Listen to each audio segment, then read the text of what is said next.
अध्यक्ष महोदय, खरं तर या खात्याचे मंत्री अतिशय सक्षम असे आहे, राजकारणामध्ये वजनदार असे आहे, कोल्हापूरचे आहेत ते. परंतु या त्या अगोदरचा प्रश्न क्रमांक 2 आणि प्रश्न क्रमांक 3 याचे उत्तर पाहिल्यानंतर मला वाटते की मंत्री महोदयांना हे छापून दिलेलं आहे. त्यांना याच्यातलं काही होय नाही, खरे नाही, आवश्यकता नाही, हे काही उत्तर होऊ शकत नाही. याच्याविषयीची वस्तुनिष्ठ माहिती खरं तर या पटलावर आली पाहिजे, या पटलाच्या माध्यमातून जनतेपर्यंत पोहोचली पाहिजे. त्याच्याकरता आम्ही या ठिकाणी एवढी सगळी सर्कस करून हे प्रश्न उपस्थित करत असतो. परंतु याचं उत्तर कसं अध्यक्ष महाराज, आपण जर पाहिलं राज्यातील शासकीय वैद्यकीय महाविद्यालयामध्ये टॉक्सिकोलॉजिकल स्क्रीनिंग यंत्रणा कार्यान्वित करण्याबाबत ही यंत्रणा कोणती आहे अध्यक्ष महाराज?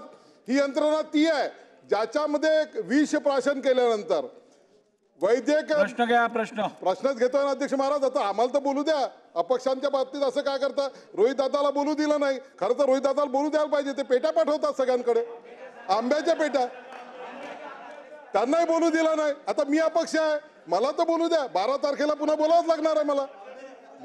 थांबा, अरे 12 तारखेसाठी किती लोक बोलत आहे, परंतु आता सभागृहात बोलू देत नाही तुम्ही. हा आंब्याच्या पेट्या, दुसऱ्या पेट्या पाठवून तर चालेल ना, आम्हाला काय अडचण नाही अध्यक्ष महाराज. तर ही जी यंत्रणा आहे, ही जी टॉक्सिकोलॉजिकल स्क्रीनिंग यंत्रणा, ही अत्यंत महत्वाची अशी यंत्रणा आहे. 14 कोटीच्या या लोकसंख्येच्या राज्यामध्ये केवळ 4 ठिकाणी ही यंत्रणा आहे, ज्या ते पुणे आहे, नागपूर आहे, मुंबई आणि संभाजीनगरला आहे. हजार आत्महत्यांच्या केसेस, विषप्रयोगाच्या केसेस होत आहे आणि त्याचं सगळं स्क्रीनिंग करण्याचं माध्यम याच्या माध्यमातून होतं. परंतु याच्यामध्ये मंत्री महोदयांनी उत्तर दिलं पहिल्या याचं की तपासणी उपलब्ध करण्याची गरज आहे का, यांनी सांगितलं होय. दुसरं सांगितलं याच्यामुळे किती लोक दगावले ते याचं सांगितलं नाही. आणि तिसरी गोष्ट की या यंत्रणेसाठी अध्यक्ष महाराज मंत्री महोदय नाही कसं सध्या विचारत नाही, हे कसं उत्तर देऊ शकतात?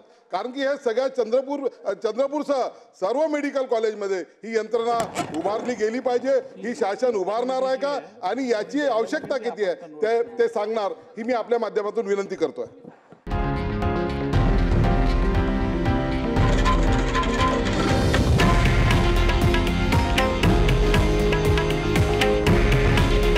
हे आहे देशातील नंबर 1 न्यूज नेटवर्क आणि आपण पाहत आहात TV9 मराठी.